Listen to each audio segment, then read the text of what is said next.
Eu vou só mutar, porque a gente vai fazer as preces, como sempre, e a gente entra na meditação. Hoje eu escolhi aquela mesma meditação que a gente fez na terça passada, que é aquela base, né, estabelecendo o corpo, alimentos e estados naturais, e, ao mesmo tempo, sustentando a atenção plena respiração, tendo sustentando a atenção da consciência, mas tendo o fluxo da respiração como um corrimão para manter a consciência no presente.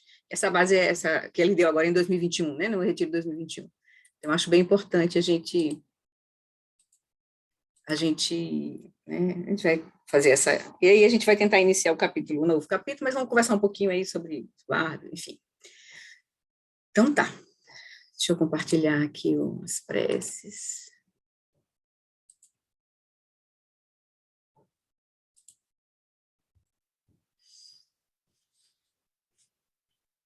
Então, queridos, vamos nos acomodar no nosso lugar aí, onde a gente está, nosso assento. Soltar as preocupações com a nossa vida nesse momento. Deixar que a nossa consciência fique completamente presente ao nosso corpo, à nossa respiração aqui e agora. Ao mesmo tempo, a gente se conecta com a Sangha, com o poder da Sangha. O Guru Rinpoche é à nossa frente, né? A gente se conecta com o Buda, com a linhagem viva, o Buda com essa lucidez. E aí, a gente vai praticar o Dharma hoje, a gente vai estudar, né? A gente vai fazer a prática, a gente vai estudar os ensinamentos. Então, a gente já está tomando contato com as três joias. O Buda, a lucidez, o Dharma, os ensinamentos, e a Sangha, que são principalmente os nossos mestres, e os nossos amigos espirituais que nos ajudam no caminho.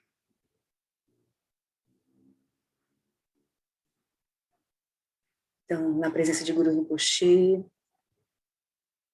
a gente cultiva um pouco a nossa motivação, se lembrando dos 4 pensamentos que transformam a mente. Dessa vez eu vou citar cada um, dar um tempinho para a gente sentir o significado.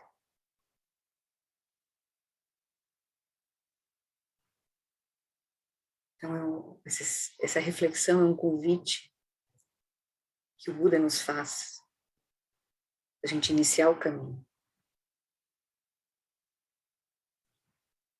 As facilidades e vantagens desse precioso renascimento humano são extremamente difíceis de encontrar.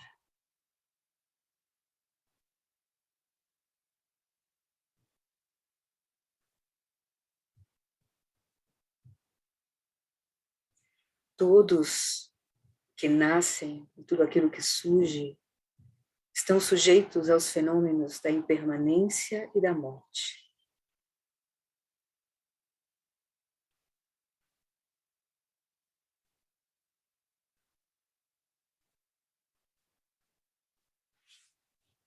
A causa e o resultado de ações virtuosas e não virtuosas não podem ser evitados.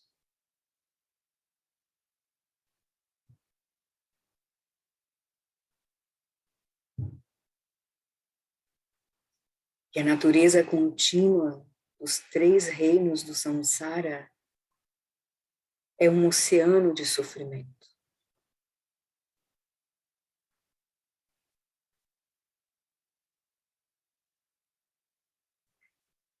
Ao me recordar disso, possa minha mente voltar-se para o Dharma, para a verdade.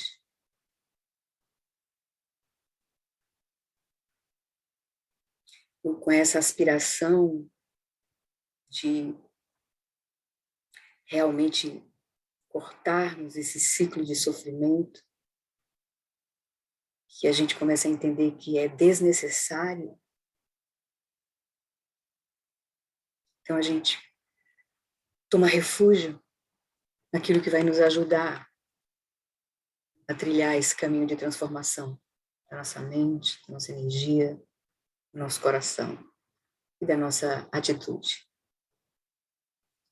Namo, Lama, que é a corporificação dos Sugatas, dos Budas, da natureza das 3 joias, Buda, Dharma e Sangha, eu, juntamente com os seres dos 6 reinos, tomamos refúgio até a nossa iluminação. A gente aspira que não só nós, mas todos os seres possam encontrar esse caminho de transformação profunda. Namo lama deshe do peku, concho sungiran lam, dadandro drup senchenam, chanchu verdu kyap suchi. Namo lama deshe do peku, concho sungiran lam, dadandro dru senchenam, chanchu guadu kyap suchi. Para benefício de todos os seres, eu faço surgir o espírito do despertar e cultivo a realização do Lama como Buda. Por meio de atividades iluminadas, treinarei cada ser de acordo com suas necessidades e faço o voto de liberar o mundo, começando conosco mesmo. Senkedro Arkundontu Lama Sangedro Neni Ganla Gandu Trenleki Droa Droa Danchau Senkedro Arkundontu Lama Sangedro Neni Gamla gandu trenleki droa droa damcha.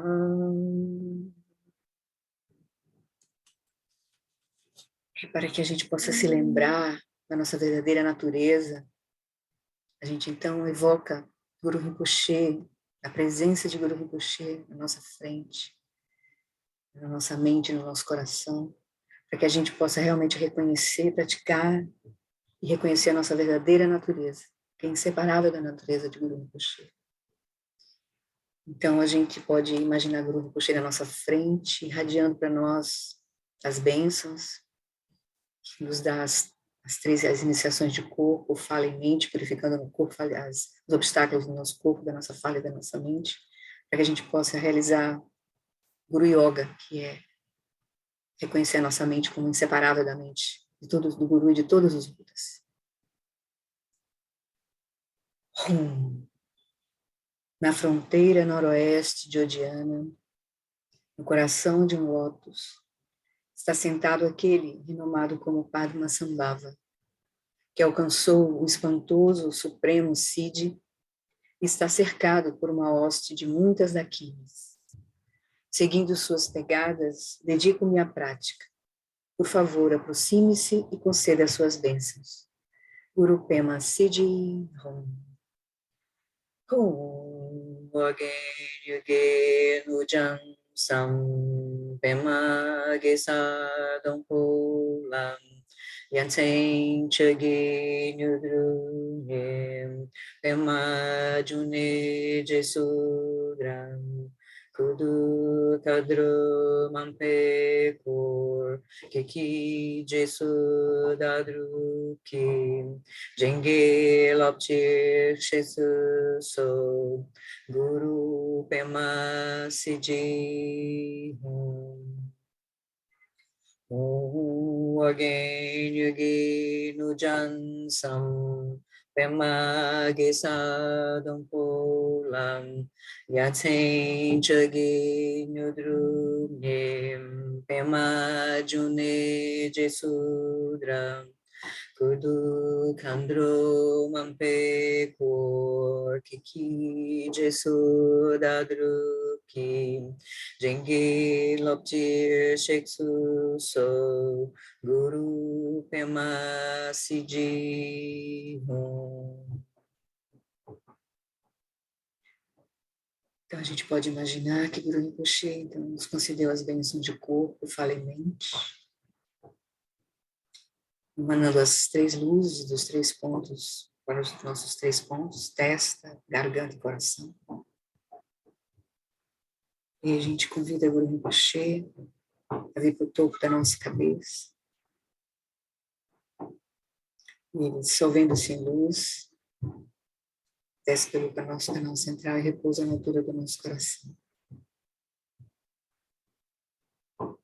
Nos sentimos completamente inseparáveis de Guru Rinpoche, nosso corpo, nossa fala e nossa mente.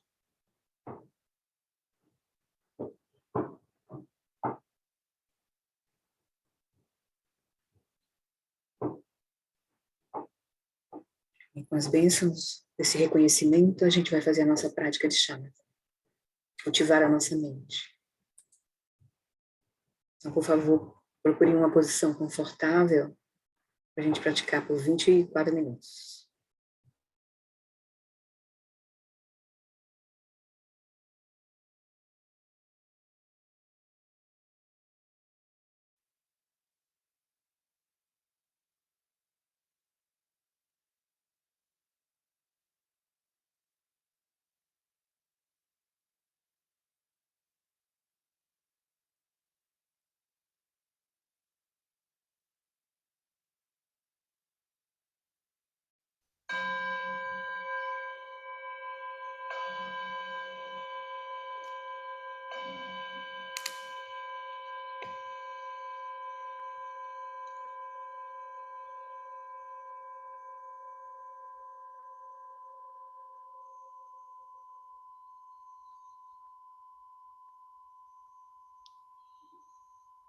We've already laid the foundation of taking refuge in the Buddha, Dharma, and Sangha and the Guru, and arouse bodhicitta as our motivation for this practice. Então, nós todos já estabelecemos a base, fundação para essa prática. Nós tomamos refúgio no Buda, no Dharma, no Guru, e nós estabelecemos a bodhicitta como uma motivação para essa prática.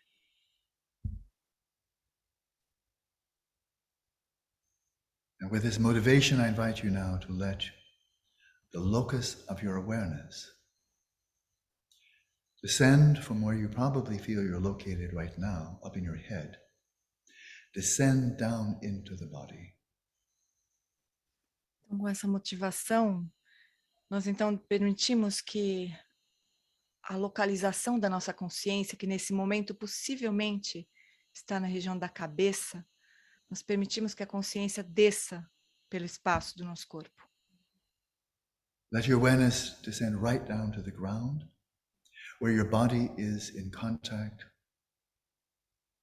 with your yoga mat, with your chair, your meditation cushion. Deixa a consciência descer pelo espaço do seu corpo até o ponto de contato do corpo com o tapetinho de yoga, com a cadeira, com a almofada.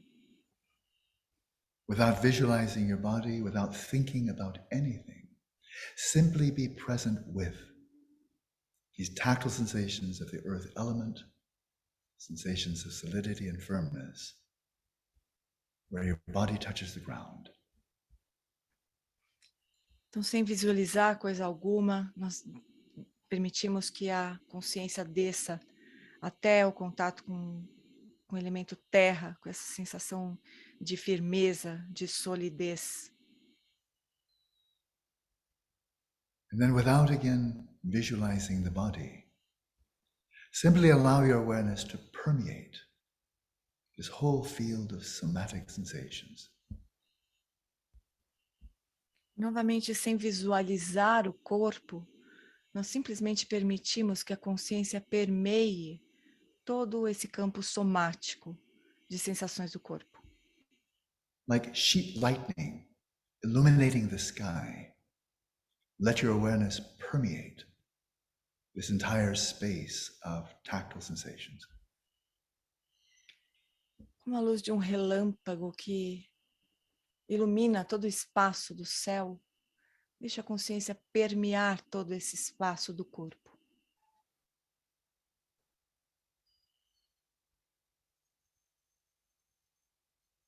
And deeply relax your body, releasing tension, releasing constriction. E relaxe o corpo, solte toda a rigidez, toda a tensão. Soften all the muscles of your face. Relaxe todos os músculos do rosto. Soften your eyes. Relaxe os olhos. And rest your body in a posture of comfort and ease. E deixe o corpo descansar numa postura confortável, à vontade.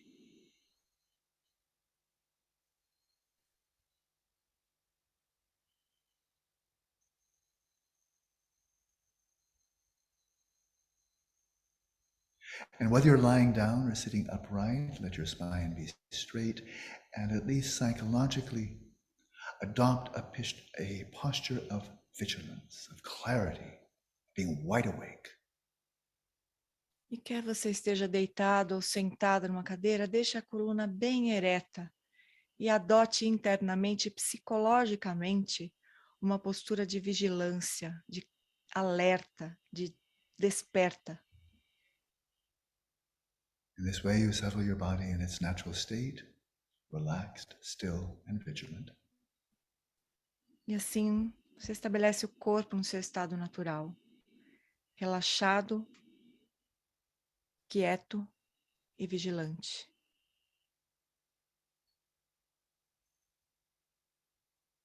And then, in order to settle the inner speech of your mind, the inner chit-chat, in its natural state of effortless silence, let your respiration settle in its natural rhythm. Então, agora, para estabelecer a fala interna, essa conversa interna, num estado natural de silêncio sem esforço, estabeleça a respiração no ritmo natural.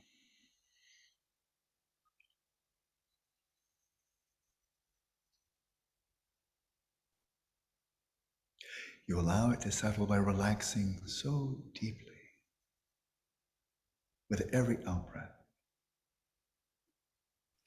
Você deixa a respiração se estabelecer no ritmo natural, relaxando bastante profundamente com cada expiração. With every exhalation, release any thoughts or images that may have come to mind. Let them vanish into the space of awareness. Solte todo pensamento, a imagem que surgir na sua mente, deixe que eles desapareçam no espaço da consciência.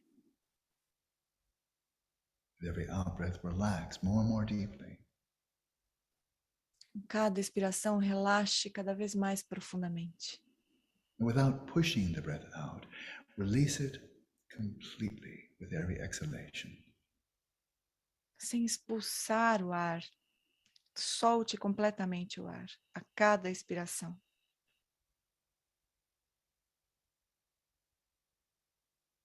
With your mind very silent, simply allow the next breath to flow in effortlessly. E com a mente bem quieta, simplesmente permita que a próxima inspiração entre. Not impeding the inflow, not pulling the breath in. Let it effortlessly flow in, whether it's long or short. Let the breath flow in naturally. Sem impedir que o ar entre, sem puxar o ar, simplesmente permita que a inspiração aconteça sem esforço, seja ela curta ou longa. As if you were having an out-of-body experience, simply witness the body breathing without controlling or interfering with the respiration in any way. E como se você estivesse tendo uma experiência extracorpórea, apenas testemunhe a respiração acontecendo, o ar entrando e saindo sem nenhuma interferência, de forma alguma.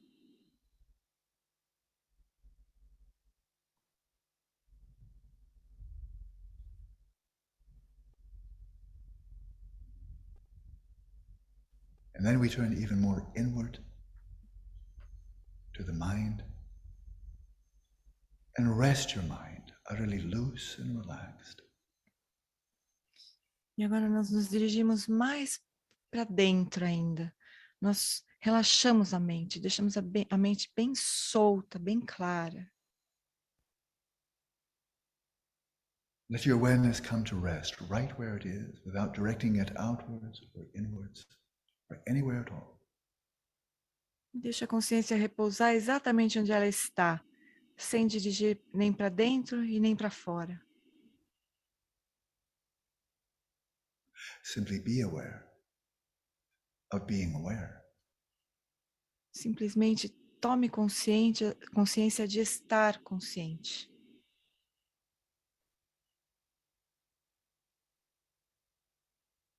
It in fact takes no effort at all to be aware of your own awareness, because you're already aware of being aware without trying. Na verdade, isso não demanda nenhum esforço, tomar consciência de estar consciente, porque de fato, na verdade, nós já estamos conscientes de estarmos conscientes. So withdraw your attention from all appearances to the mind and simply rest at ease in the awareness of awareness. Então, simplesmente recolha toda a sua atenção de tudo que surge para a mente e repouse simplesmente na consciência de estar consciente.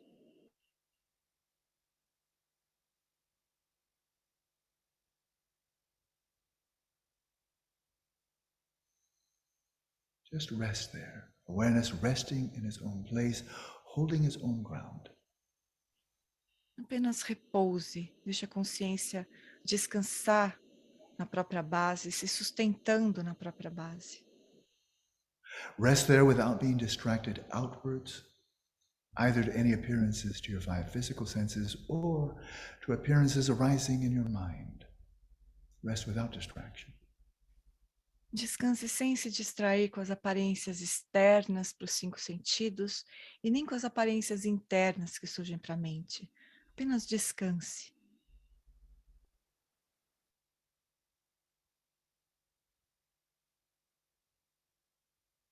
Thoughts and other activities of the mind will certainly continue to arise.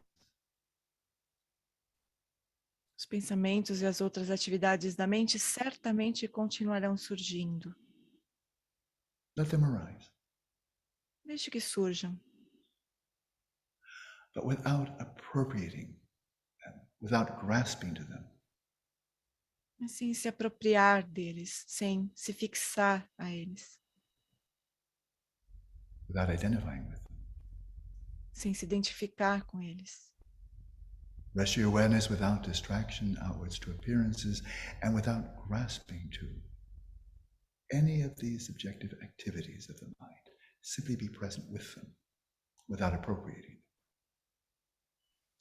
Simplesmente descanse sem se distrair com as aparências externas e sem se fixar às atividades internas. Simplesmente esteja presente com todas elas, descanse. When your awareness is free of distraction and grasping, it is naturally still. Quando a consciência está livre de distrações e fixações, ela é naturalmente quieta. It is naturally luminous, clear and bright. Ela é naturalmente luminosa, clara, brilhante. In that way, settle your mind in its natural state, relaxed, still and clear. E assim estabeleça a mente no estado natural, relaxada, quieta e clara.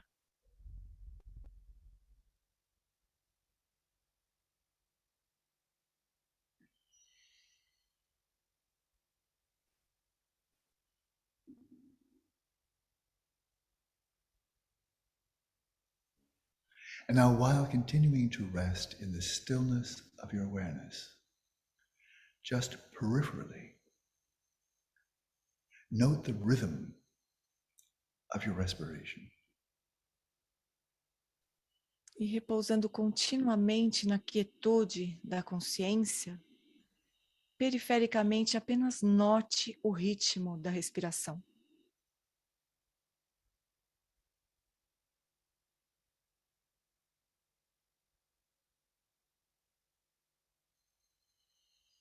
You don't need to direct your attention to the body or to the breath. Você não precisa dirigir a atenção para o corpo ou para a respiração. Let your awareness rest right where it is, open and spacious. Deixa a consciência permanecer exatamente onde ela está, aberta e espaçosa, Self-illuminating, self-knowing.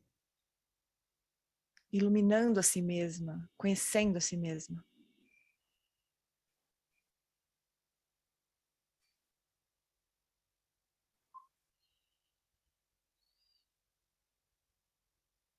And observe how the rhythm of the respiration rises up to meet you without your needing to go looking for it.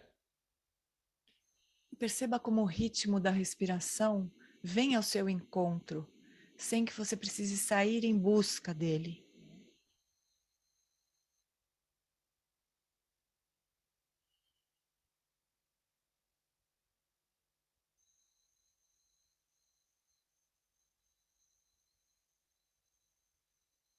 Without effort.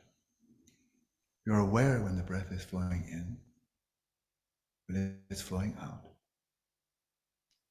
Sem esforço, você sabe quando o ar está entrando e quando ele está saindo.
Now go deeper.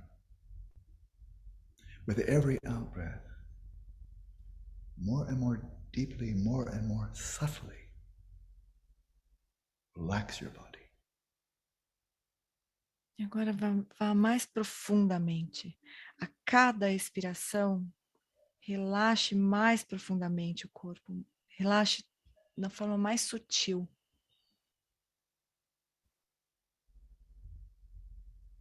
With every exhalation as you come to the end of the out breath, let your mind be very still, non-conceptual. No finalzinho de cada expiração, deixe a mente ficar bem quieta, não conceitual, livre de conceitos. And closely observe that rhythm of the respiration as the breath is fully exhaled. E simplesmente observe, de forma bem quieta, o ritmo da respiração, quando a expiração termina.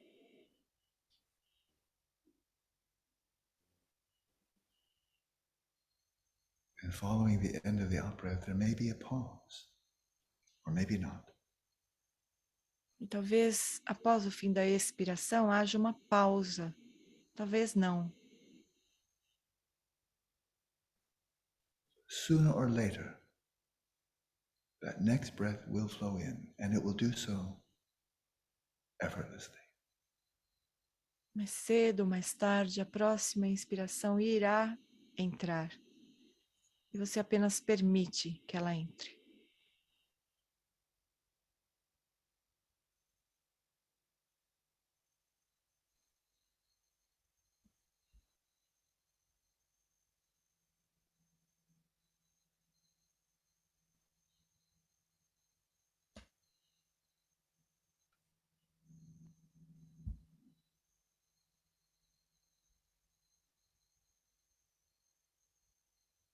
As your body, speech, and mind more and more deeply settle in their natural state, your body will need less oxygen. E à medida que o corpo, a fala e a mente se estabelecem mais profundamente nos seus estados naturais, o corpo precisa de menos oxigênio. Consequently, your breath will become shallower. E como consequência, sua respiração vai se tornar mais superficial.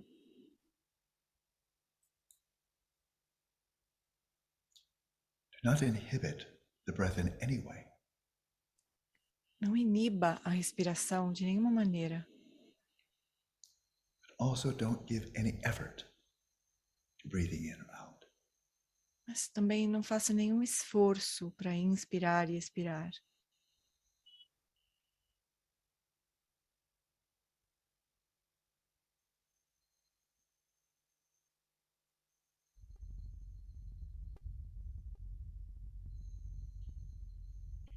And you will know that your breath has settled in its natural rhythm. When it becomes so shallow, it's almost imperceptible. Você então saberá que sua respiração se estabeleceu no ritmo natural quando ela se tornar tão superficial que vai ser difícil percebê-la.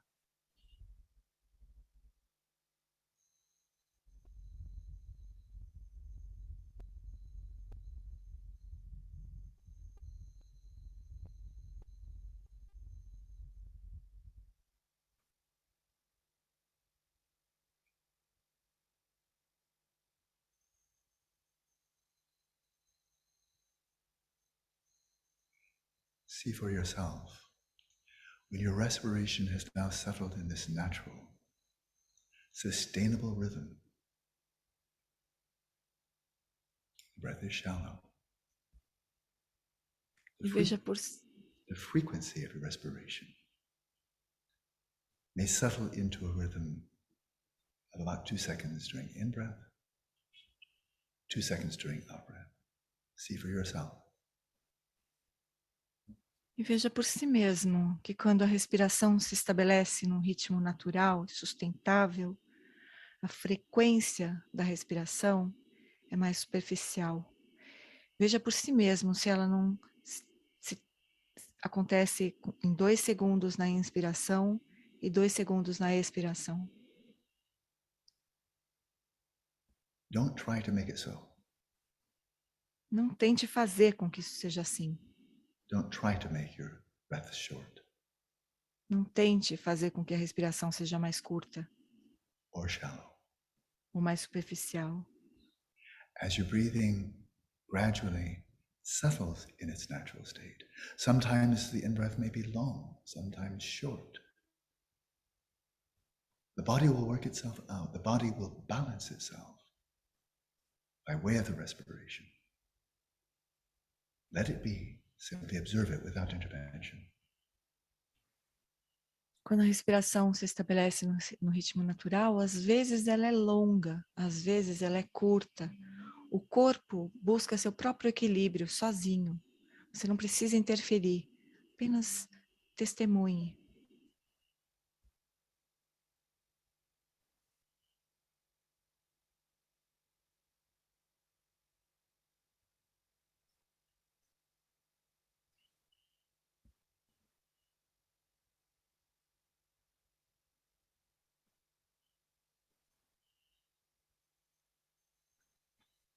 This natural rhythm is the key. Esse ritmo natural é a chave To settling the body more and more deeply in this state that is relaxed, still, and vigilant. É a chave para o corpo se estabelecer mais profundamente no estado natural, relaxado, imóvel e vigilante. And to settling your awareness in a sustainable way that is relaxed, still, and clear. Para que a consciência se estabeleça de forma mais sustentável, relaxada, quieta e clara.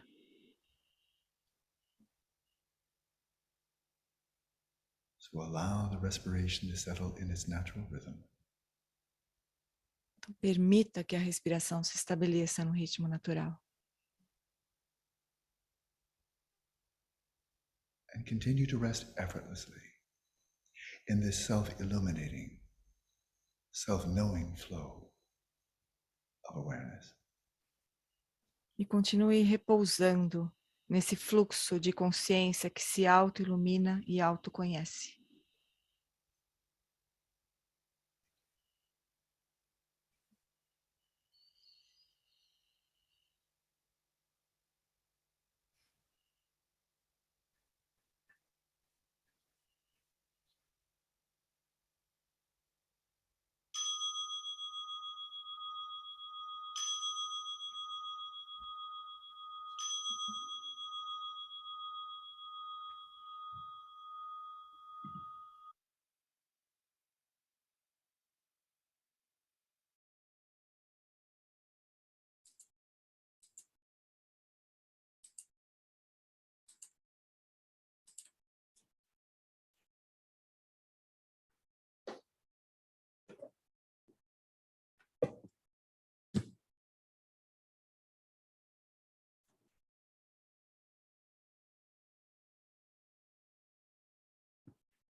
Tudo bem com vocês?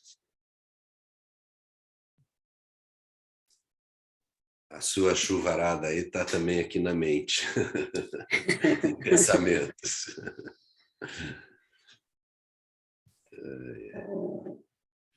A gente agora está reconhecendo. Mas a gente vai acolher, né? A gente está aprendendo que a gente agora está conhecendo esse domínio, né? Esse domínio que é a nossa, que é o espaço da nossa mente e aquilo que surge no espaço da nossa mente, né? E que tem a experiência, na verdade, a experiência primeira é a consciência, que é a luminosidade que faz surgir todas as experiências, né? Que é a experiência do próprio espaço da mente e dos conteúdos que surgem na mente, ela só é possível pela própria luminosidade da consciência. A luminosidade da consciência que faz surgir todas as experiências, né? Inclusive a nossa própria mente. E a gente não tem que lutar com a nossa mente. Esse é também, eu acho que, não sei se já ficou claro um pouco, assim, né? A perspectiva da prática, assim. Porque o problema não está em surgirem pensamentos. O problema está em a gente reificar os pensamentos como algo, né, que nos domina, nos identificar com eles primeiro e reificá-los, né, como algo, porque às vezes aí tem pensamentos que nos reforçam o senso de identidade, né, eu isso, meu sentimento, eu aquilo, e tem os pensamentos que constroem, dão sentido à realidade, ao nosso mundo, né, as pessoas, as circunstâncias, situações, lugares. Então, isso tudo é construído pela mente, né? A gente está vendo, começando a ver isso, assim, né? Que toda a nossa experiência, na verdade, é o Lama gosta de falar assim, um display da nossa consciência. A gente não vê assim ainda, né? A gente se vê como um ser experimentando um mundo separado dele. Essa é a nossa experiência. Hoje, agora. Mas os seres que realizam a natureza da experiência, da própria mente, da realidade, dos fenômenos, né? Ou seja, esse senso de eu, da mente, dos fenômenos, todos, eles veem uma coisa completamente diferente. Na realidade, eles experienciam uma coisa completamente diferente. Para nós, é uma coisa meio... Ouvir sobre isso, assim, pode ser até meio fantástico, assim, né? E se a gente... Então, o Buda descortinou a verdade da realidade, assim, a natureza da realidade. Então, com o olhar do Buda, abriu toda a matrix, né? Não sobrou nada de fora dessa matrix. Não ficou nada de fora, assim. Então, esse é o caminho que ele desvelou, de realizar essa matrix, onde que a gente está inserido. É a nossa experiência de eu, mundo, vida, morte, sonho. Aí a gente vai ver os bardos, né? Essa dimensão última que eles dão o nome, né, de consciência primordial, Dharmakaya, Dharmadatta e Dharmakaya, que é o espaço, e a luminosidade, né, a consciência desse próprio espaço, viva, né? É uma luminosidade auto-iluminada, que se auto-ilumina, é uma luz que se auto-ilumina, e ela cria toda a realidade. Então, essa experiência, ela cria mundos. E se ela está turvada pela ignorância, aí a gente tem a sensação de vida e morte, que é o bardo da vida. No bardo da vida, a gente tem a experiência do sonho, à noite, que é uma outra experiência, um outro mundo que a gente experiencia. A gente, se tiver sorte, medita. O bardo da meditação é uma outra experiência também. Não é uma experiência comum de vigília e não é uma experiência de sonho, é uma outra experiência, seria o bardo da meditação. Então, no bardo da vida, que é o do nascer ao morrer, tem o bardo da meditação e o bardo da vigília, que seria o período que a gente está acordado, a gente acorda de manhã e vai e adormece à noite, é o bardo da vigília, né? Assim, o bardo da vida é dividido no bardo da vigília, o bardo do sonho e o bardo da meditação. E depois, quando surge o processo da morte, não é o fim. Tem aí o bardo do morrer, que é a experiência desse processo de dissolução dos elementos, que é uma experiência bem específica, assim, tem um começo e fim. Então, o bardo da dissolução dos elementos e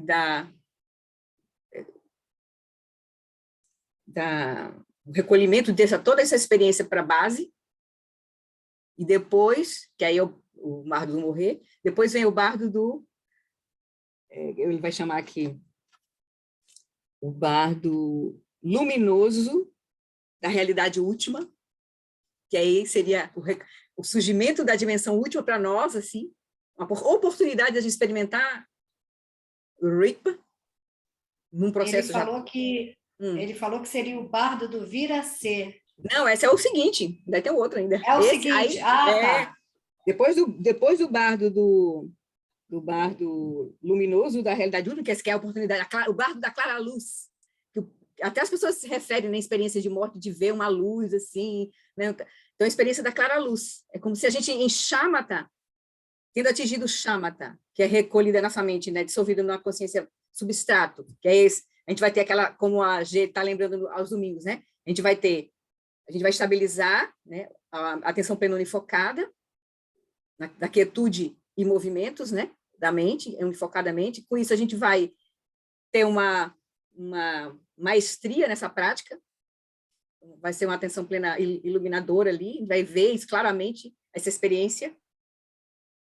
Aí, depois, essa mente se dissolve na consciência substrato, e aí a consciência se inverte, porque ela vai se dissolver, vai haver como se fosse um apagamento ali, um vazio, mas que esse vazio, como a gente está fazendo a prática, se a gente está fazendo a prática corretamente, e não está se prendendo às experiências aí, e tem, né, o mestre nos ajudando, nos guiando, a gente vai, aí inverte essa consciência para si mesmo, e a gente encontra a consciência substrato. Isso é atingimento de shamatha, mas aí a gente está só atingindo o segundo nível. A gente está iluminando o alaya, que é a dimensão onde surge samsara e nirvana no aspecto relativo, assim. Aí, só que a gente precisa, para atingir a consciência primordial, precisa atravessar, porque tem uma reificação na consciência substrato, tem um senso de eu operando ainda.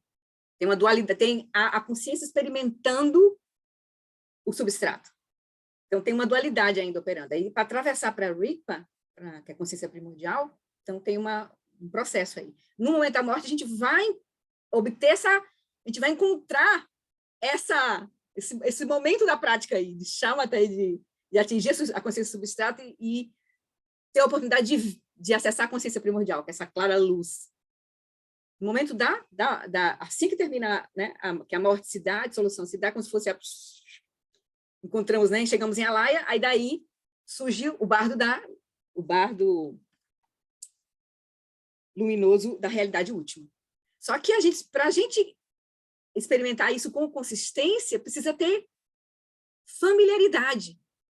Por isso que a gente vai praticar. Aí, se a gente começar a olhar, aí eu convido vocês, de fato, assim, que estão nesse caminho, que estão realmente querendo aprofundar, querendo entender, e a gente agora, né, recebeu, quem já teve a oportunidade de ouvir esses ensinamentos por outros mestres, e agora quem pôde ver os ensinamentos de Dzongsa Khyentse Rinpoche, que ele deu, na verdade, ele deu um sobrevoo, que eu acho que ele usou esse ensinamento de Dudjom Rinpoche, ele estava com um ensinamentozinho de Dudjom Rinpoche passando ali, mas ele disse, olha, eu só tive condição aqui, pela condição, pelo público, pela situação, gente que está chegando pela primeira vez, imagine, não um ensinamento desse para uma pessoa que está chegando pela primeira vez.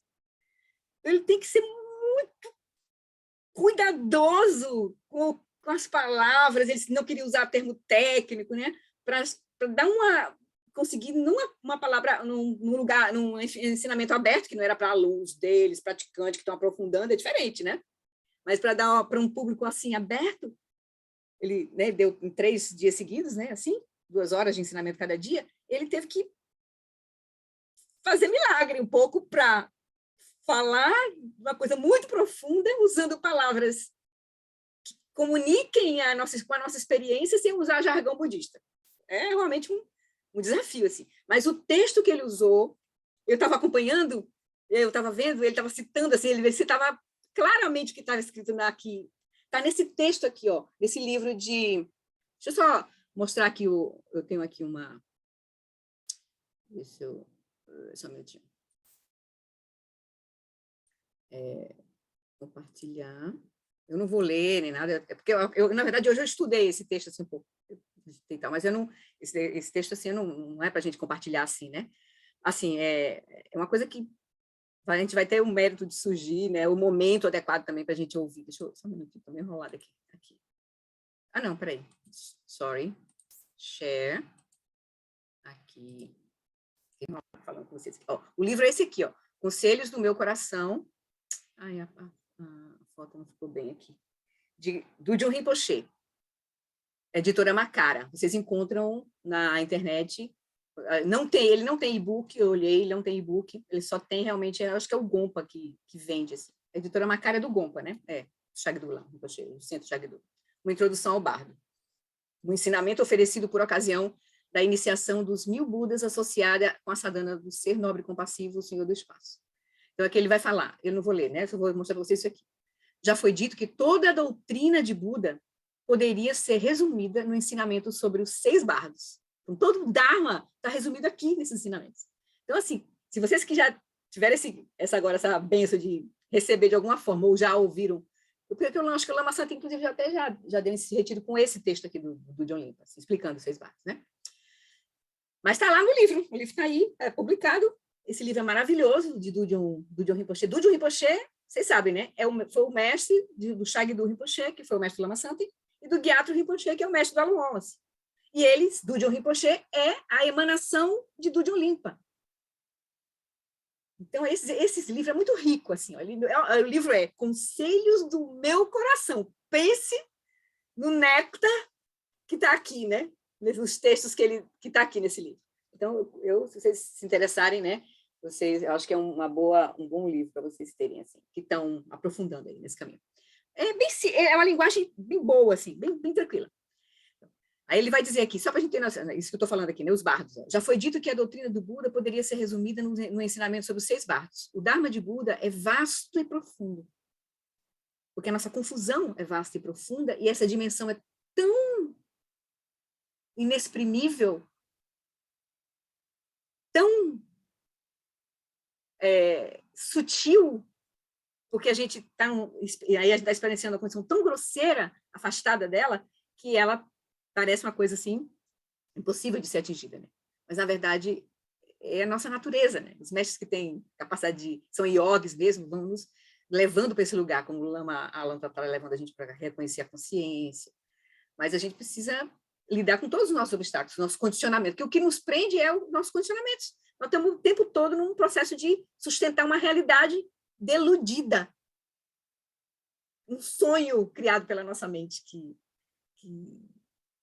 e a gente... Só um minutinho, viu, Lúcia? Então, nós estamos nessa experiência, assim, presos a um sonho, o sonho da delusão. Não reconhecer a nossa verdadeira natureza, e como essa mente é luminosa, ela cria a realidade, simplesmente cria a realidade. Então, ela cria a realidade da vida. Aí ele vai dizer aqui, né, então, só voltando para cá, o Dharma do Buda é vasto e profundo, e as diversas abordagens dos vários veículos, tanto o veículo Theravada, o veículo Mahayana e o Tantra, o Vajrayana, né, e os ciclos de ensinamentos têm um tesouro de instruções inconcebíveis. Então, o Dharma do Buda é vasto e profundo, e as diversas abordagens dos vários veículos e ciclos de ensinamentos contêm um tesouro de instruções inconcebíveis. A gente não consegue imaginar assim, que é possível surgir da mente compassiva dos Budas, dos mestres, que concebem palavras, textos, práticas, para todos esses que se deu. O Buda deu 84 mil ensinamentos. Na verdade, ele deu 84 mil remédios para 84 mil nós de delusão. Mas diz que esse número é um número assim, imensurável. Imensurável de nós. E aí o Lama Santa Helena, né? Na verdade, a iluminação está sempre aumentando, porque a confusão está sempre aumentando. São novas confusões, né? Então tem que vir novos remédios, né? Então o Dharma vai se modificando para poder ir sendo um remédio efetivo para a confusão, para a nova confusão que está surgindo, né? Então, para quem deseja conquistar a cidadela primordial do estado búdico em uma única vida humana, a prática desses ensinamentos é apresentada no contexto de 6 bardos. Esses ensinamentos aqui, né? As várias abordagens dos vários veículos e dos ciclos de ensinamentos contêm um vasto tesouro. Aí, o que é, então, bardo? Bardo é um estado em que nem aqui nem lá. Por definição, é algo que vem entre. É um estado intermediário.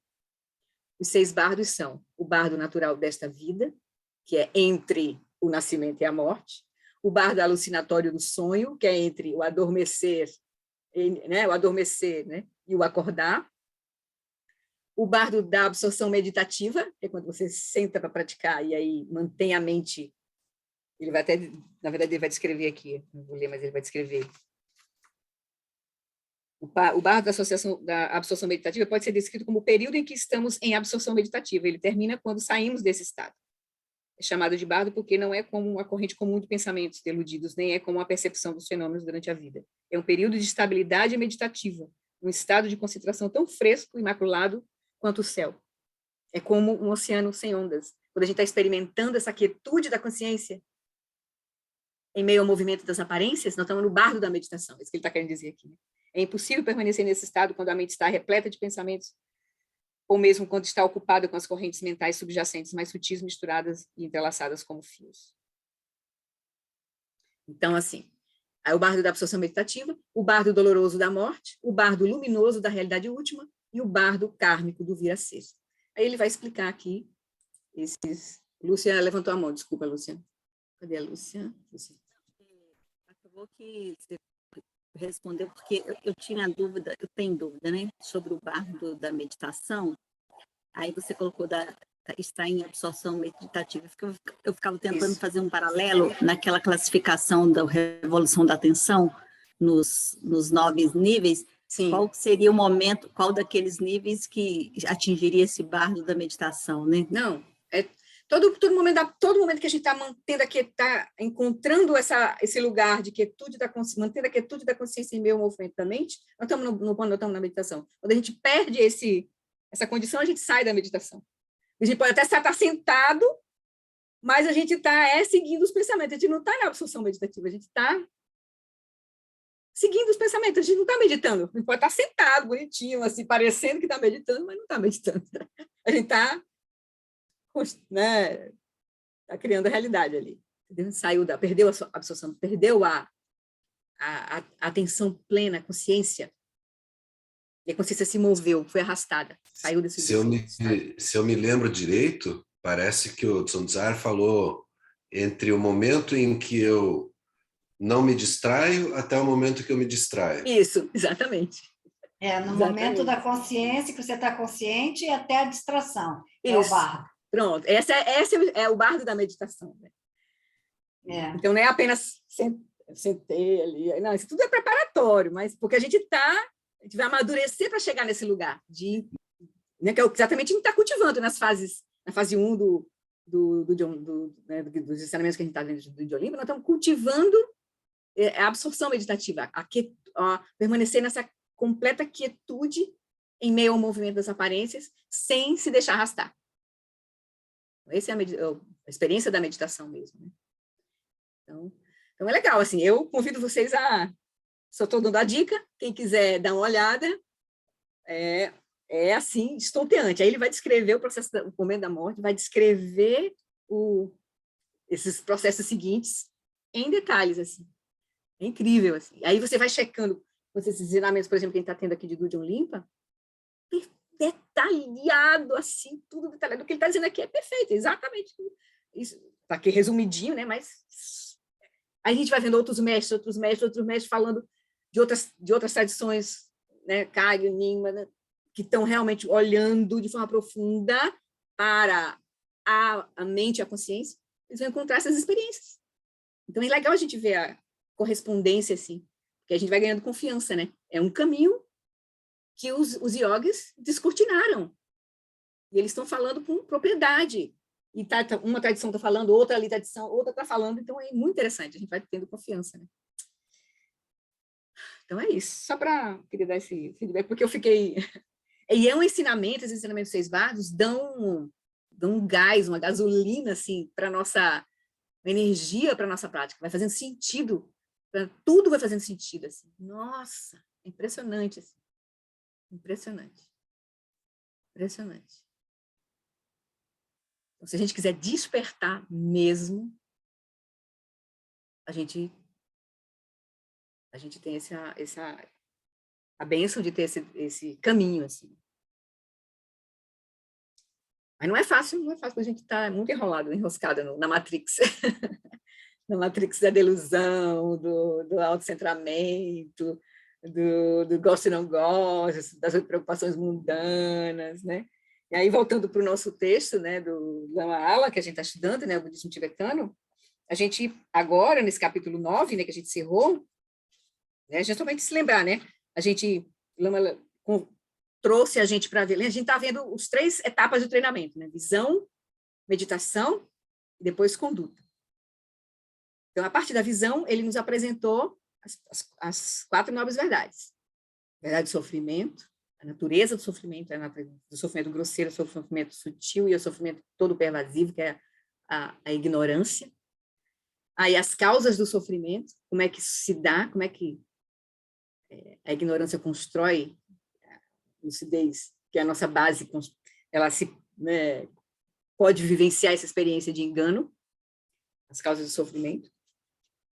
E aí, a possibilidade da cessação do sofrimento, que é a gente recuperar essa lucidez que está presente aqui, porque não tem nada, esse caminho que o Romulan nos apresenta, né, a gente, apesar da linguagem relativa e da linguagem última, a gente vai ter que lidar com ela, porque a gente está vivenciando, nós somos já o que nós estamos buscando, mas a gente não está reconhecendo. Então, para isso, eles têm que criar uma linguagem para a gente entender. Aí vem a questão da linguagem absoluta e a linguagem relativa, verdade absoluta e verdade relativa. Então, a gente vai trabalhar com esses 2 níveis até atingir a iluminação completa. Porque tudo é caminho, tudo é verdade relativa, até que a gente acesse e sustente o reconhecimento da natureza última, de Rigpa, da consciência primordial. Até lá, tudo é verdade relativa. Tudo. Inclusive os 6 bardos. O ensinamento dos 6 bardos, né? É verdade relativa, porque ele vai nos conduzir e é uma explicação para o caminho, né, de volta para casa, assim, e como é que o ciclo se mantém, assim, né? É possível a gente despertar, ou em cada bardo é possível a gente despertar. Em cada bardo. No sonho, na vida, na meditação, na morte, no pós-morte e no renascer. Então, a gente não vira ser. A gente pode despertar em qualquer dos bardos. Mas a gente está só mudando de universo, assim, de experiência, né? De mundo. Cada bardo é como se fosse um mundo, uma experiência de mundo que a gente vive. Está mudando o tempo inteiro. Aí, a gente viu isso, né? E aí, a gente entrou teve a etapa da visão, que foi entender as 4 nobres verdades, e a gente começou a etapa da meditação, né? A concentração, que a gente está vendo aqui. Aí o Lama começou apresentando a ética, como uma fundação para a prática espiritual, né? Ele apresentou o nobre caminho óptimo como os 3 treinamentos, ética, concentração e sabedoria. Então, a gente viu a importância da gente cuidar da nossa ação, porque isso impacta, na verdade, o bardo da vida é a nossa consciência se mantendo ali presa numa matrix. Então, a gente precisa, se a gente quer liberar, acessar o reconhecimento da verdadeira natureza, a gente pode acessar instantaneamente, se a gente tiver mérito e encontrar as causas e condições para isso. Mas a gente precisa cuidar de gerar menos confusão, menos entrelaçamento no estado, né, de autofixação e de fixação, reificação das aparências. Então, ele falou da importância da gente cultivar a ética como uma fundação da prática, porque, na verdade, todo o caminho é para manifestar o quê? Como o Mingyur Rinpoche falou nos vídeos que a gente já viu dele aqui, né? A nossa verdadeira natureza, ela é consciência, sabedoria e amor, amor e compaixão e sabedoria. Consciência, amor e compaixão e sabedoria. Essas são três pilares, 3 faces da nossa natureza.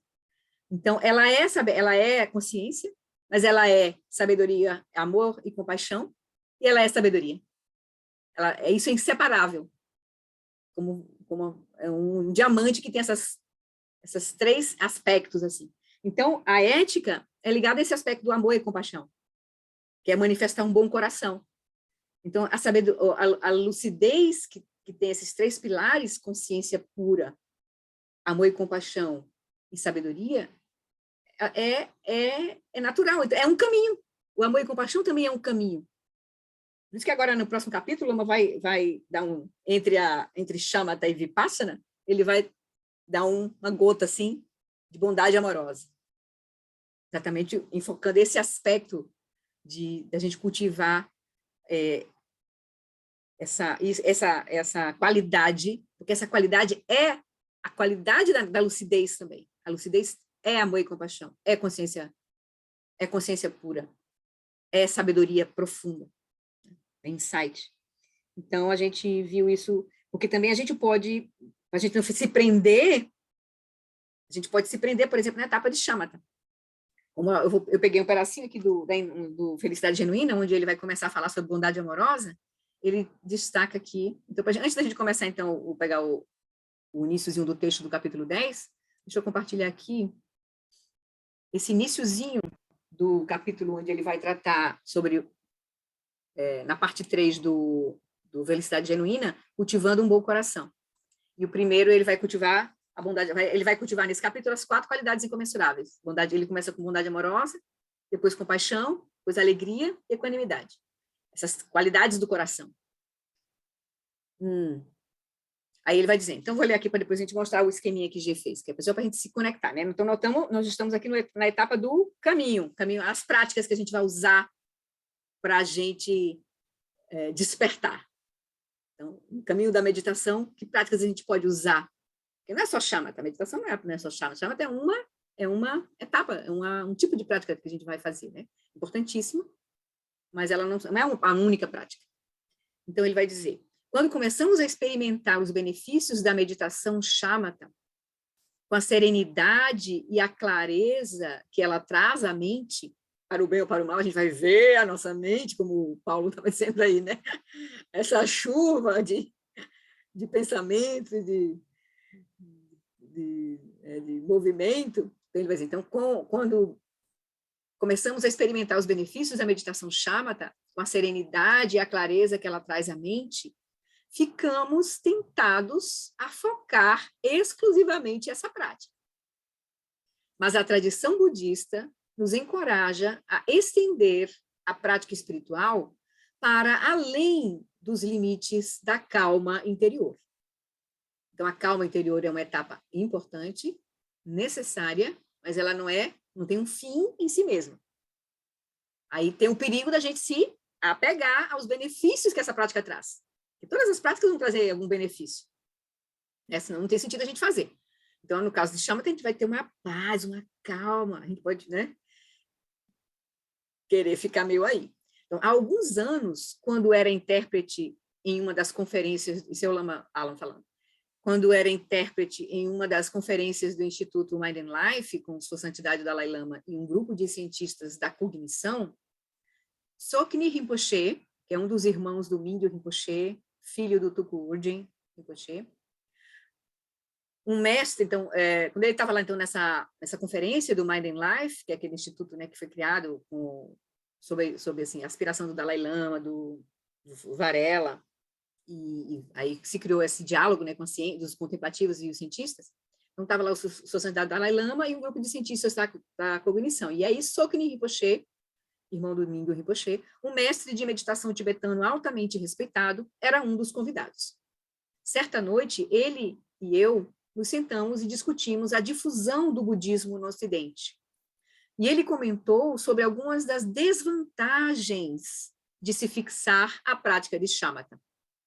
Alguns alunos, disse ele, ficavam tão imersos nessa prática que acabavam por se desconectar de tudo à sua volta, pensando, me sinto completamente desapegado dos problemas das outras pessoas. Eu mesmo estou muito bem. O resultado de sua prática era um tipo de indiferença desinteressada à condição dos outros, enquanto desfrutavam de uma relativa calma no santuário interno de sua própria mente. Isso quando já avançou, né, Paulo? Já avançou, já está lá na atenção plena focada, né, ficando 4 horas sem ser perturbado por nenhum pensamento, sem sair da meditação, como o Zonda disse, né, por 4 horas, sem se distrair. Então, aí alguns praticantes se apegavam, né? Se refugiavam nesse santuário interno de sua própria mente. Ele via, o Sokni Rinpoche, via isso como um real impedimento ao crescimento espiritual. Então, assim, como um alerta, né? Para que a gente, no cultivo, no processo, a gente não querer apenas focar o cultivo de shamatha e achar que isso é tudo. E ficar apegado aí aos benefícios que shamatha vai trazer.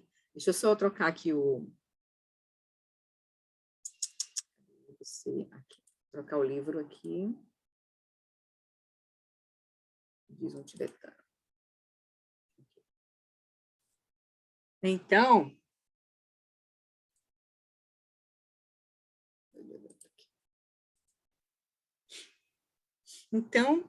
é por isso que no capítulo 9 a gente, então, aprofundou alguns aspectos aqui de shamatha. Claro, esse livro aqui não é um livro que está aprofundando shamatha, ele está dando uma perspectiva geral, todo o caminho, né?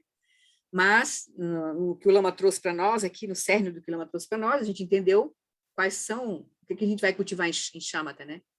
A gente vai tentar estabelecer essa mente, essa serenidade que faz com que a consciência se torne livre, né, dos conteúdos da mente, não que vá acessar, livre dos conteúdos da mente, né, permaneça sem distração, para poder aí olhar e cortar para ver a realidade, de forma profunda da própria consciência, né, que aí são as práticas aí a gente com essa mente calma e focada como um laser, nós vamos investigar.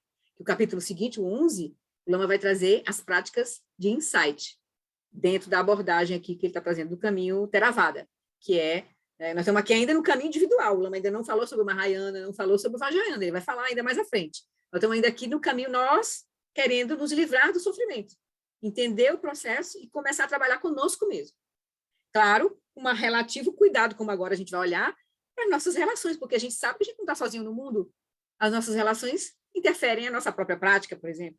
Então, se a gente começa a gerar muita confusão ao nosso redor, a gente não consegue meditar, não consegue avançar no caminho. Então, aqui o Lama vai lembrar um pouco isso, a importância da gente trazer essa atitude de não agressão para conosco mesmo, por exemplo, para com a nossa própria mente, que a gente pode, quando a gente começa a olhar a nossa própria mente, a gente pode começar a gerar uma autoimagem negativa, pode achar que a gente não tem condição, que nós não somos bons o suficiente para atravessar esse processo. Então, a gente tem que cultivar um olhar amoroso conosco também e com os outros, né? gerar essa... Até porque é importante, a gente vai ver que na etapa da ética, né, para poder a gente ter a concentração e acessar a sabedoria, a gente precisa ter esse cuidado. A gente vai ver que sem a gente cuidar das nossas relações, a gente não consegue aprofundar até os méritos, as condições, as causas e condições não vão surgir para a gente aprofundar no caminho da meditação e de insight, né? Então, por isso que ele traz esse capítulo agora, e depois ele vai trazer os capítulos, ele volta, então, para a etapa, né? Aí a gente vai agora avançar um pouquinho na etapa do insight, né? Que também são práticas de meditação que a gente vai usar para compreender, né? Aí o Prajnaparamita, a visão da vacuidade vai ser bem importante lá no seguinte, né? Mas aqui ele vai trazer como uma prática, né? As 4 aplicações da atenção plena. A gente cultiva a atenção plena em Shamatha e aplica a atenção plena em Vipassana. Mas aqui no meio termo, a gente vai... Sim, é isso que eu queria mostrar. Só um minutinho aqui, só para a gente se lembrar, porque aí a gente vai... share. O esqueminha da Giane, né, que a gente fez, para a gente se lembrar, né, o que a gente está praticando, né? Então, a gente viu aqui nessa etapa de Shamatha, das práticas que a gente vai fazer, que são tudo práticas que a gente vai poder fazer. As preliminares, comuns e incomuns, por exemplo, contemplar os 4 pensamentos que transformam a mente, como a gente está fazendo agora no início, rapidinho, assim, de cada sessão, é super importante. E aí tem outras preliminares que a gente está fazendo o Nondro, né? Tem outras preliminares que aí tem uma prática que é construída para a gente realmente remover obstáculos. Remover obstáculos para quê? Para praticar Shamatha, Vipassana, aí avançar aqui, né, no Dzogchen, né, Trexo e Togal.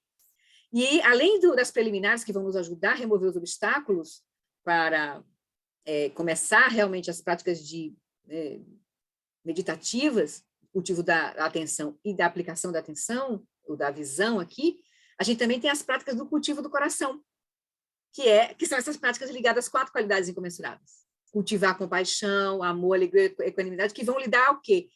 Aqui a gente vai trabalhar diretamente com a nossa mente, nessas práticas. Mas aqui a gente vai trabalhar com a nossa energia, com as nossas emoções também. Entende? A gente vai aqui, a gente vai com as práticas de bondade amorosa, compaixão, alegria, a gente vai subjugar as nossas aflições mais densas. São as emoções, a raiva, o apego, a inveja, né? Então, as emoções aqui, com essas práticas do cultivo do coração, são importantes para a gente lidar com esse nível emocional. E tem uma prática super importante que o Lama recomenda, né? Que é a prática em que a gente, fora da almofada, na almofada e fora da almofada, a gente está sempre treinando a nossa mente. Que aí tem o que o Lama recomenda para nós é treinamento da mente em 7 etapas, que está naquele livro Budismo com Atitude, que é um treinamento para a gente cultivar bodhicitta relativa e bodhicitta última em qualquer circunstância, nas adversidades, na felicidade, na vida, no barro da vida como um todo, né? Na vigília, em todas as circunstâncias. Aí aqui é um ensinamento que nos dá nos prepara em visão, em meditação, em práticas, para a gente manter a nossa mente no Dharma, né? Então, são o treinamento da mente, que são os ensinamentos sobre... o Lama, né, está no livro Budismo com Atitude, treinamento da mente em 7 etapas. Uma opção, né? Tem muitas outras opções de treinamento da mente, de Lojong, treinamento da mente. Certo? Só para a gente se lembrar, né, do nosso esquema. Então, agora nós vamos dar uma olhadinha aqui nesse livro, né?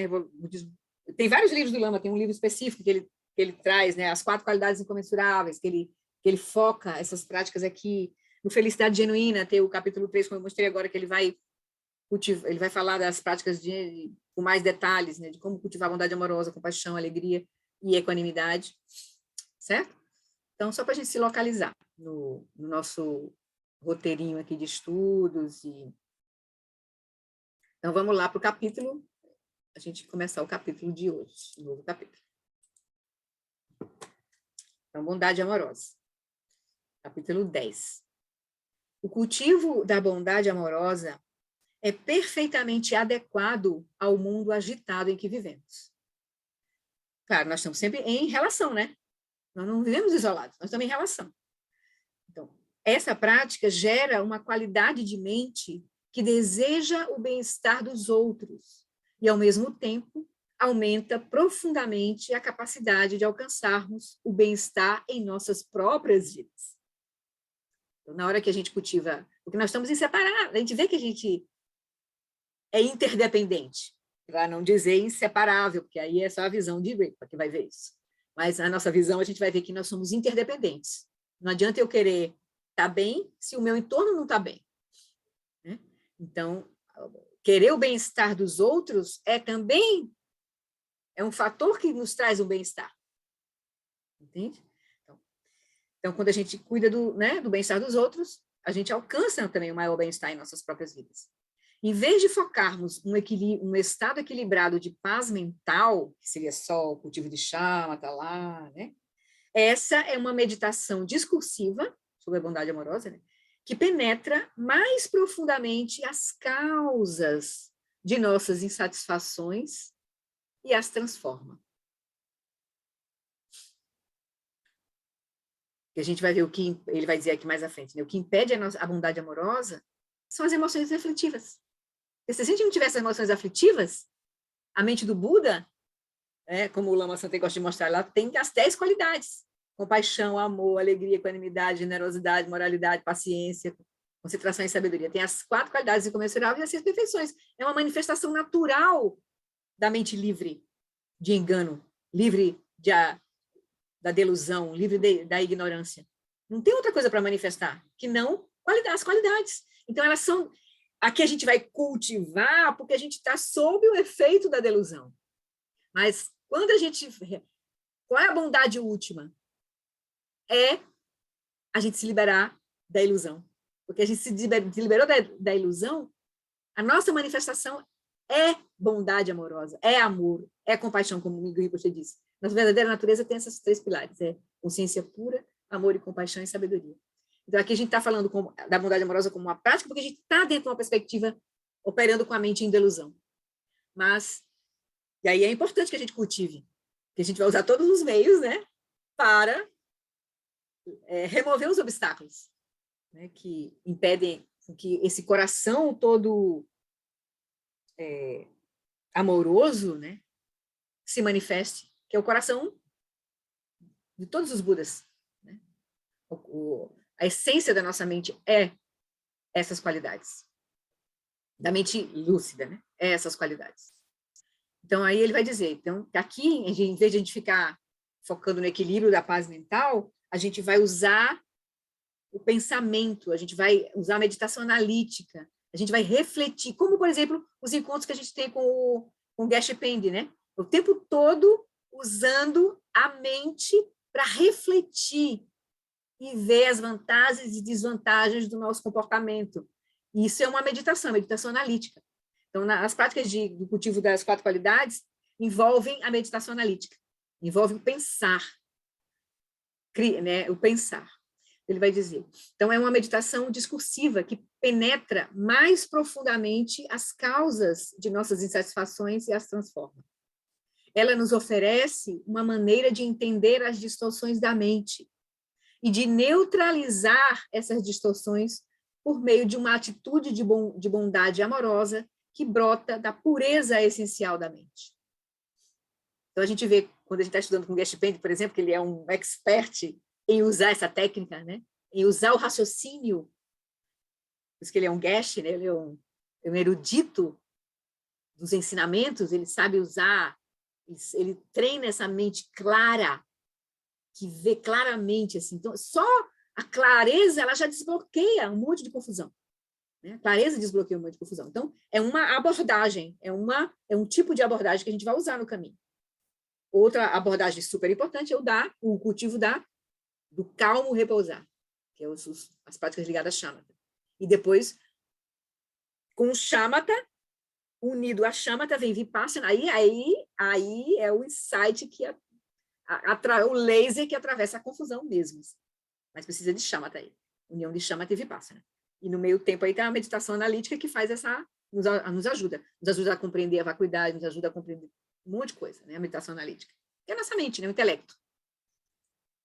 Então, a bondade amorosa pode ser vista como um remédio muito potente contra a mais maligna das distorções mentais, o ódio. Então, um remédio bem direto para o ódio, a raiva, né? Deixa eu ver só o que ele chama aqui. Hostilidade, a intenção de prejudicar e alegrar-se com o infortúnio dos outros. Então, se a gente está sob o domínio dessa aflição mental, o ódio ou a hostilidade, que é a intenção de prejudicar e alegrar-se com o infortúnio do outro, a gente não tem como manifestar bondade amorosa. Então, o antídoto para essa aflição mental, do ódio, da hostilidade, é o cultivo da bondade amorosa. Certo? E a gente vai obter isso, na verdade, cultivando uma outra qualidade, que é a equanimidade.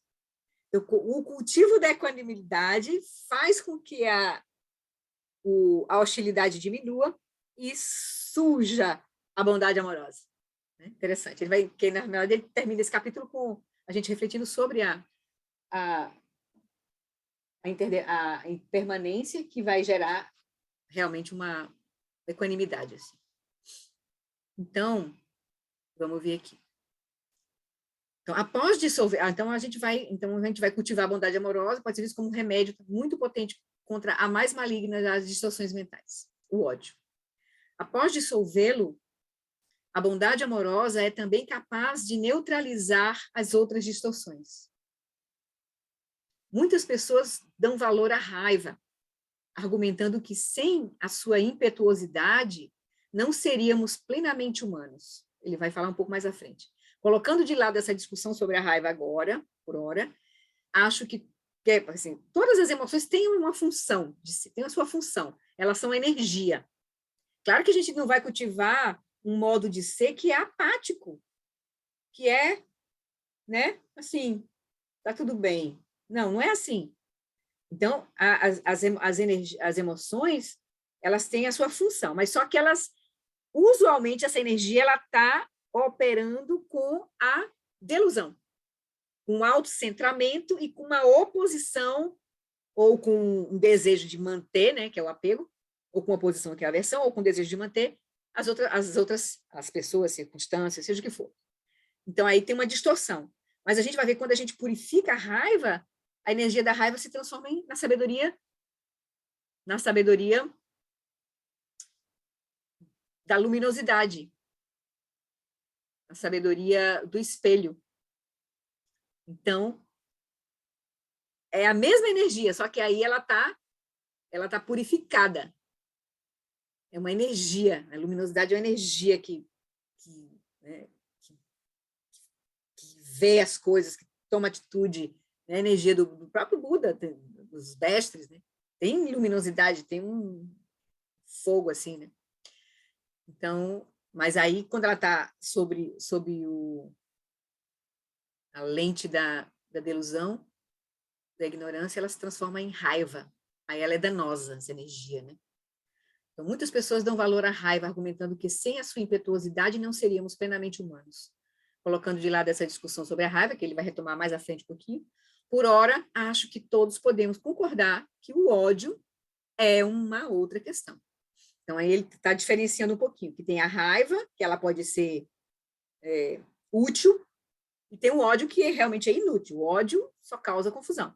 O ódio é essa hostilidade. A raiva, ela pode ter apenas pode vir um processo de sabedoria junto ali. Seria, por exemplo, a compaixão irada.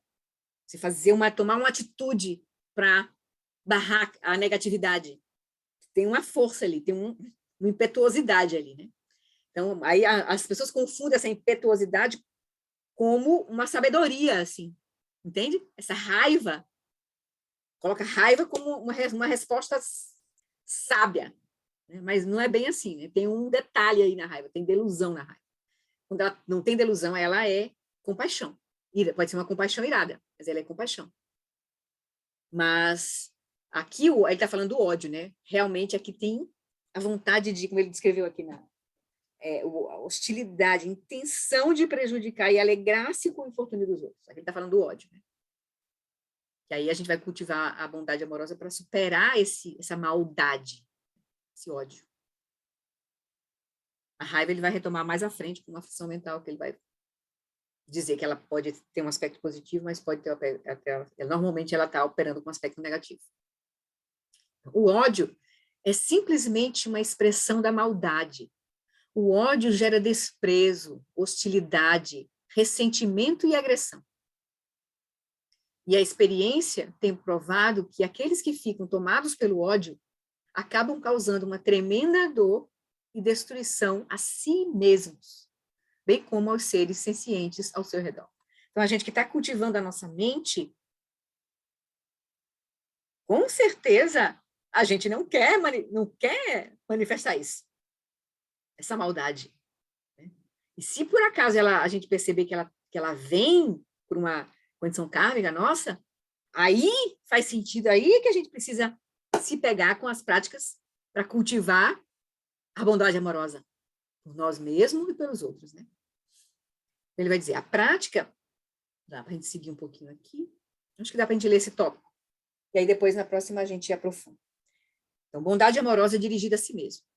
A prática de bondade amorosa começa tradicionalmente direcionada a si mesmo, e então prossegue passo a passo para uma atitude de benevolência para com todos os seres sencientes do universo.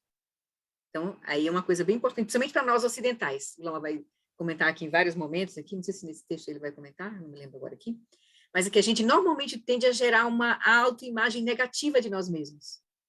Então, a gente precisa cultivar, é importante que a gente cultive autocompaixão, né, a bondade amorosa para conosco mesmo, porque a gente tem essa tendência de nos menosprezar, de a gente tem um caldo cultural onde tem muita culpa envolvida no nosso, né, na nossa natureza, assim. Né? Então, para desenvolver uma atitude de bondade amorosa, primeiro precisamos de desenvolver uma atitude verdadeiramente amorosa com respeito a nós mesmos, compreendendo compassivamente o nosso próprio desejo de ser feliz e evitar o sofrimento. Isso é uma coisa profunda para a gente olhar.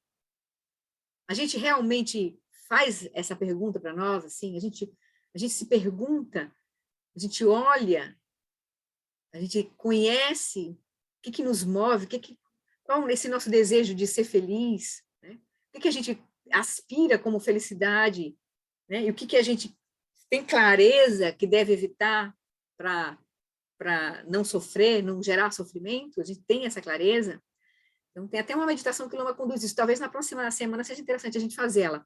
Porque na hora que a gente se pergunta a si mesmo isso, que a gente olha e reflete sobre como a gente está buscando isso, a gente pode ver muitas coisas, muitas autossabotagens.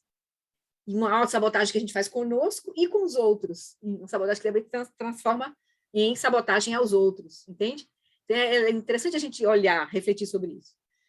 Então, como parte disso, devemos compreender a natureza da nossa própria ignorância, que frustra o desejo de felicidade, que a gente quer ser feliz, mas a gente está apegado a gente não sabe quem a gente é, a gente fica dependente, acha que a nossa felicidade está dependente de causas externas, né? Então, aí vem as 8 preocupações mundanas, assim, a gente está, né, aferrado a elas, né?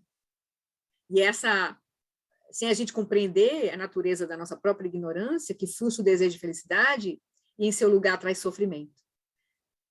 Então, por isso que a gente vivencia, a gente vai olhar de forma profunda, investigar o que a gente está fazendo com a nossa vida, o que a gente está querendo, qual é o nosso desejo de felicidade mesmo, assim, o que a gente está buscando como felicidade, qual é a nossa visão de felicidade. Isso é uma prática bem legal que o Lama faz, assim. Sempre ele termina, às vezes, os retiros com essa prática. Depois que ele dá todo o caminho do Dzogchen, a última meditação que ele faz para culminar é essa prática. Para a gente estar sempre se autoavaliando, assim. Para onde a gente está indo? Para a gente estar vendo qual é o que nos impulsiona, qual é o nosso desejo, de fato. Que pode ser que o nosso desejo está travestido, um aparente desejo de um progresso, de um caminho espiritual, mas com uma visão muito pequena, muito limitada. Só de ter paz nessa vida, sabe, de se dar bem, de ter uma vida tranquila, de não ter inimigos, uma coisa assim, né? Mas ainda limitada, né? E como é que a gente se vê fazendo isso? Assim? É bem legal essa prática. Acho que a gente vai fazer próximo encontro. Ele vai dizer, Então, isso feito, ou seja, a gente refletir aqui, compreendendo claramente o que o nosso próprio desejo de ser feliz, de evitar o sofrimento, isso feito, teremos dado um primeiro passo essencial para desenvolver a bondade amorosa para com todos os seres. Porque na hora que a gente olha de forma profunda, quando a gente começa a olhar para a nossa mente, para a nossa confusão, ver como é que a gente opera, como é que surgem as aflições em nós, como é que aquilo que a gente esperava obter das coisas, das situações, é frustrado, porque a gente vê que a gente está operando ainda com as aflições mentais, mal sabotagem. Então, a gente tem todo esse processo em nós, quando a gente vê o outro fazendo a mesma coisa, aí a gente tem o mesmo sentimento, a gente começa a ter empatia, né, pelos outros. Então, ele vai dizer, para trazer isso, eu acho que eu vou parar aqui. Eu acho que fica mais legal, porque aí já são 9 horas, a gente não correr aqui. Eu acho legal a gente ficar aqui, com essa reflexão, que aí na próxima segunda, a próxima terça, a gente começa com essa prática, que a gente vai fazer essa reflexão. Aí eu acho que fica legal, para a gente seguir o texto aqui, tá? Que aí vai fazer mais sentido o que ele está dizendo, assim, né? Tá bom? Algum comentário antes da gente fazer as preces de encerramento? Vocês estão bem? Tem alguma dúvida? Que eu possa ajudar, né? Pode ser que eu não possa também. Está aberto o microfone? Acho que está, né? Tá. Aquela editora Lúcida Letra, sim, ela está fazendo, ela fez um encontro com a autora Christine Neff, eu vi, sobre autocompaixão feroz, e ela vai conduzir um estudo, o livro, são 400 páginas, mas serão 12 encontros para estudar o livro. Eu já tinha encontrado o primeiro, mas eu achei muito interessante, especialmente para nós mulheres, porque sim, a gente tem uma tendência de ser servidoras de todos, e a gente esquece de si. E isso também não é favorável para você, porque isso vai gerar mágoa, vai gerar ressentimento, amargura, né? Uma hora a gente apresenta a conta, né? A gente apresenta a conta desse. Eu achei muito interessante, eu não sabia muito sobre a vida dela, mas eu entendi um pouco a motivação pessoal dela fazer esse estudo sobre autocompaixão. Ela tem um filho que é exigente, né? Um filho autista. Não é muito simples você ter que se adaptar, modificar a sua vida e aceitar. Eu acho que para a maternidade já é muito difícil, normal, né? Mas com uma criança que é mais diferente, para ela foi, né? Acho que foi importante para ela ter essa autocompaixão, para ela compreender também os retrocessos, as dificuldades dela, porque eu achei muito interessante saber esse lado dela, por que ela quis estudar. Eu acho que essa foi uma motivação. Com certeza. Não, e veja, e para a nossa prática, de fato, para a gente realmente realizar esse coração amoroso, que é liberar esse verdadeiro natureza, a gente precisa dirigir essa visão para nós mesmos primeiro, porque se a gente não consegue fazer isso conosco, e a gente tem muitas sabotagens na nossa cultura, entende? A gente precisa olhar de forma profunda como é que a gente lida com os nossos desejos, com as nossas aspirações. Às vezes a gente não se permite sonhar, a gente não se permite ver como Budas que somos, por exemplo. Os lamas dizem isso, mas a gente fala assim, eu? Um Buda? Entende? A gente tem uma estima muito baixa, muito baixa. A gente não se vê como potência, né? E a nossa cultura meio que trava a gente muito, assim, né? Essa coisa do que você falou, né? Até do matriarcalismo também, de ser bonzinho, né? Assim, essa coisa de ser bonzinho. Isso para nós é mais exigido ainda. De ser bonzinho, né? Não dizer não.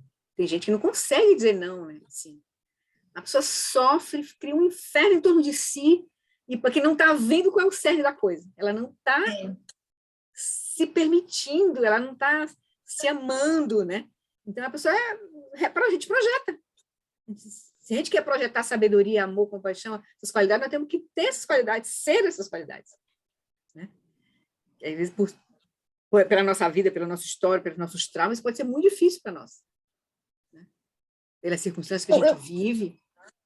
Algo assim que eu queria ver se era possível, eu gosto muito da Jetsuma, Tenzin Palmo. Sim. Eu comecei a acompanhar a Jeane, inclusive, justamente porque eu estava seguindo a Jetsuma, e eu acompanhei um retiro todo dela aqui no Brasil, acho que foi no Recife, e a Jeane era a tradutora. A tradutora, é. Então, foi lá que eu conheci, eu vi a Jeane, mas eu estava seguindo a Jetsuma. E a Jetsuma, ela é uma liderança budista que, para nós, mulheres, é tão interessante, porque ela foi uma pessoa muito importante lá no encontro dela com o Dalai Lama, querendo posicionar a condição feminina no budismo. E eu achava também que a gente podia estar verificando, vendo se a gente não conseguia... tem encontros de mulheres budistas, né? Que eu acho que a Jetsuma faz isso, participa. Eu vi um congresso que ela participou só de mulheres budistas, líderes budistas, porque essa caminhada espiritual para a mulher também no budismo, que também foi difícil, está sendo difícil ainda. Recentemente foram formadas as primeiras geshes. Começou agora. É interessante. Tem umas especificidades, umas dificuldades que só, né, que as mulheres enfrentam, né, assim, né? Já pelo patriarcalismo, pelo machismo, né? Pela diferença, né? Interessante. Mas talvez assim. a gente pudesse pensar numa linha de trabalho da gente refletir sobre a condição feminina no budismo. E já tem pessoas, tem mulheres. A Jetsuma é uma figura assim impressionante, né? Tu pode conversar um pouco assim com a G. A G tem uma rede assim grande, né? Como surgiria esse... Por exemplo, eu sei que tem o pessoal que participa do lugar, que eles têm uns fóruns, né? Que eles tentam fazer uns fóruns assim por afinidades, né? Aí no caso você está propondo, né? Uma reunião, um grupo de mulheres para olhar, né? As questões mais específicas, né? Mas assim, às vezes não é fácil a gente... Tem que ter alguém que tem uma energia para tocar isso, assim, entende? Então, vai cultivando essa aspiração, vai conversando, por exemplo, com as pessoas, né, comigo, a gente pode fazer, assim, conversar particularmente, né? E aí, de repente, isso pode surgir, né? Pode surgir, entende? Já se tentou, assim, um pouco, assim, algumas mulheres da Sangha, assim, da Sangha do SEB, assim, um pouco mais, por exemplo, a Márcia Baja, você conheceu a Marcinha? Do SEB? Não, eu estou bem né? lá atrás, né? Tá. Mas assim, a coisa não fluiu bem, assim, porque às vezes também tem um movimento que tenta, a gente às vezes pode desviar um pouco para dar uma certa solidez para essa diferença, entende? Então tem que ter muita sabedoria aí nesse processo, assim, para a gente não criar uma barreira ali, assim. Então, não é esse o objetivo, não. Eu sei, mas se não cuidar, a gente pode criar, entende? Esse é o detalhe. Assim. Eu sei, é difícil.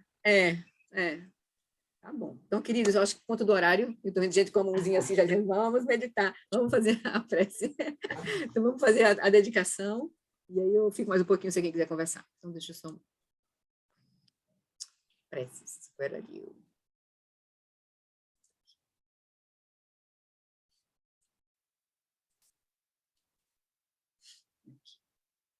Então, vamos fazer a prece de longa vida do Lama Long Wallace. E essa primeira parte, na verdade, é a parte que a gente se conecta com todos os lados.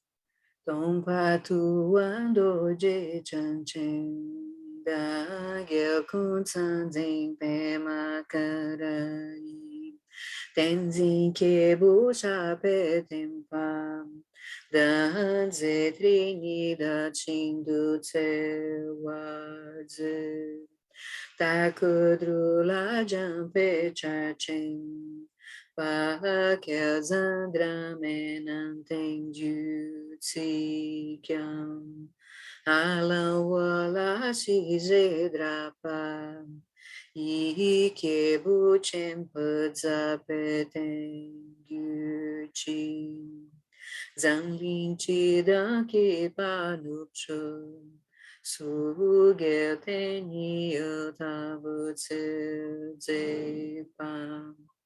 Lopon ki kutse zetri. Gedro kunta pelando tripas. O professor Sakyamuni, o grande Vajradhara, e aquele que sustenta os mistérios de todos os jinas, Padmasambhava, possam firmar os pés de lótus daqueles que sustentam os ensinamentos do Buda e fazem com que os feitos do Buda brilhem como o sol e a lua, todos os mestres. Aquele que derrama uma grande chuva de amor sobre seres em terras distantes e sustenta-os com o néctar dos ensinamentos do Buda, aquele ilimitadamente afortunado, o grande ser conhecido como Alan Wallace, possa sua vida ser longa. Em Jambudvipa em geral e especialmente no Ocidente, você ilumina os ensinamentos dos jinas como a luz do sol. Ó mestre, possam sua longevidade e seus feitos ser muito extensos, e possa você guiar todos os seres no caminho da liberação. Prece para a preservação dos ensinamentos de Lujong Limpa. A extensiva tradição da transmissão de Padmasambhava é a escola da tradução antiga da grande perfeição. Lujong Limpa é o sustentáculo desses ensinamentos da essência definitiva, que seus profundos termas possam ser preservados pelo estudo e pela prática, para que não diminuam até o final da existência condicionada. Prece de dedicação. Por essa virtude, possa eu rapidamente realizar o Lama de Uddiyana e possa eu conduzir todos os seres, sem exceção, a esse estado de realização. Gewadi Nududa, Orgin Lama Drugyune, Drowatik Amalupa, Dei Salagopasho. Então, queridos, boa noite a todos, boa semana. Eu vou só encerrar a gravação aqui para não ficar muito